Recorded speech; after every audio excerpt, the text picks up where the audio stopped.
Ini adalah kisah yang tidak pernah kuceritakan kepada siapapun. Kisah tentang suara tangisan yang menghantui keluargaku selama bertahun-tahun. Suara yang nyaris menghancurkan kami dari dalam. Semua ini dimulai di sebuah rumah tua yang kami sewa di pinggiran kota. Rumah itu besar, dengan halaman luas dan pohon-pohon rindang. Tampak seperti tempat yang sempurna untuk membesarkan anak-anak. Namun, sejak malam pertama kami pindah, ada sesuatu yang terasa salah. Malam itu, saat semua orang sudah terlelap, aku terbangun oleh suara tangisan. Awalnya samar, seperti isak tangis bayi dari kejauhan. Aku mengira itu hanya suara dari rumah tetangga atau mungkin imajinasiku saja. Tapi malam berikutnya, suara itu kembali, lebih jelas dan lebih dekat.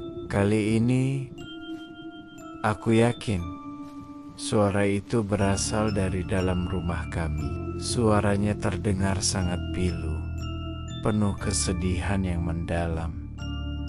Aku membangunkan istriku, tapi dia tidak mendengar apa-apa.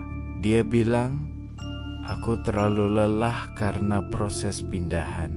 Aku mencoba meyakinkan diriku sendiri. Mungkin dia benar.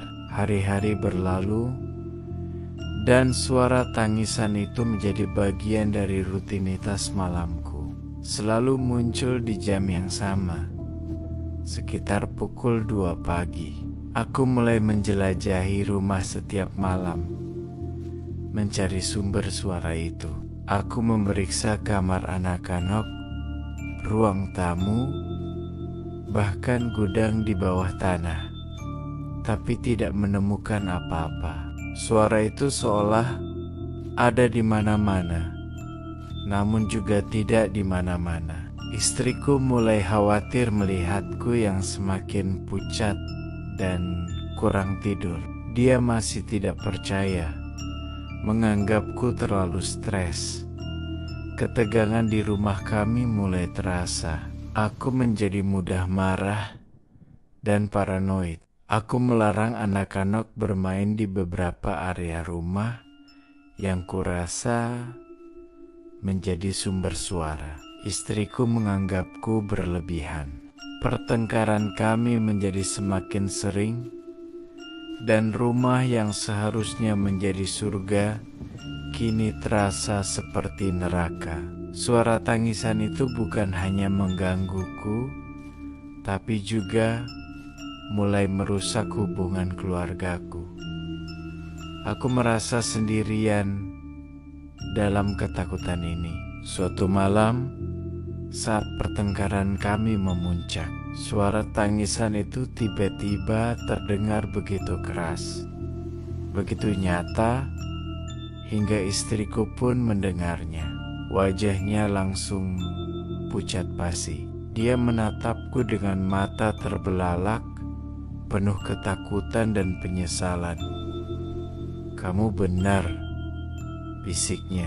Aku mendengarnya saat itu. Huga, kami tahu bahwa kami tidak sedang berhalusinasi.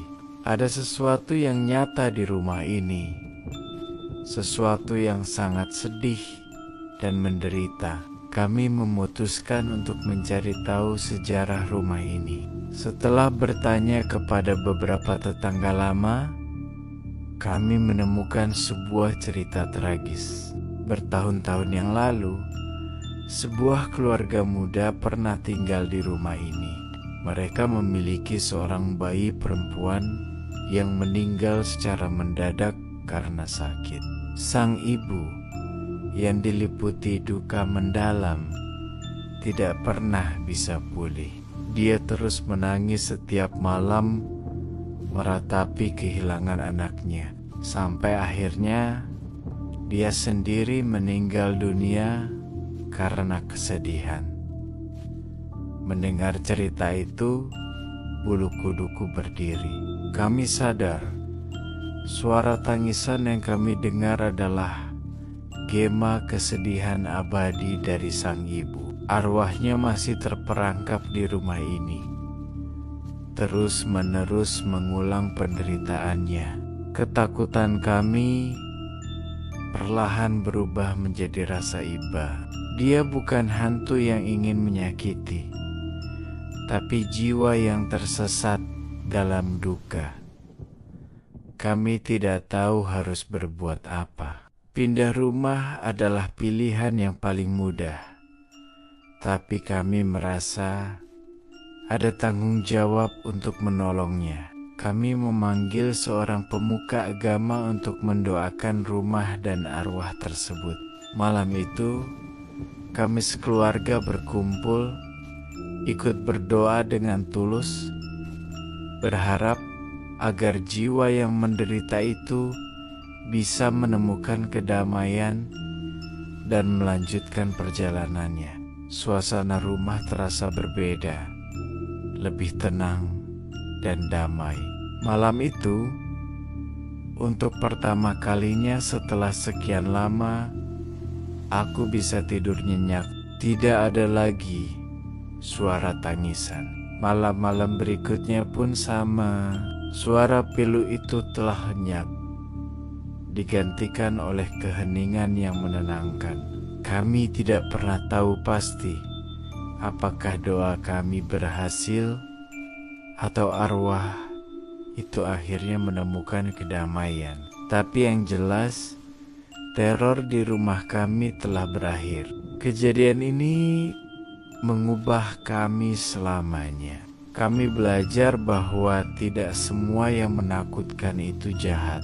Terkadang, di balik ketakutan, ada kisah kesedihan yang mendalam yang butuh untuk didengarkan. Keluarga kami menjadi lebih kuat dan lebih dekat setelah melalui semua ini. Rumah itu kini benar-benar menjadi rumah kami, tempat yang penuh tawa, bukan lagi tangisan. Ini adalah kisah kami, sebuah pengingat bahwa empati bisa menjadi cahaya bahkan di saat paling gelap sekalipun. Terima kasih sudah mendengarkan. Jangan lupa untuk subscribe agar tidak ketinggalan seri cerita lainnya. Sampai jumpa.